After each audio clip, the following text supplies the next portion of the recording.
My brothers, no matter how much we describe hellfire, trust me, it is worse than what you can imagine. It is worse than what your brain is designed to understand. It is she punishment. Allah subhanahu wa ta'ala is perfect. When He decides to please, when He decides to reward, His reward and His pleasure is perfect in Jannah. And when Allah subhanahu wa ta'ala decides to punish, His punishment is also perfect. The perfect punishment. Nothing worse. Nothing can be more harsh. Nothing can be more severe. Because He is the engineer of this body.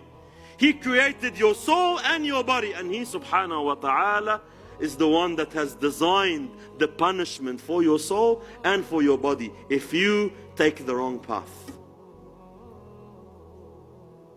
So He sallallahu alayhi wa sallam, just for our understanding, starts by saying, إن أهون أهل النار عذابا لرجل يوضع في أخمص قدميه جمرتان يغلي منهما دماغه.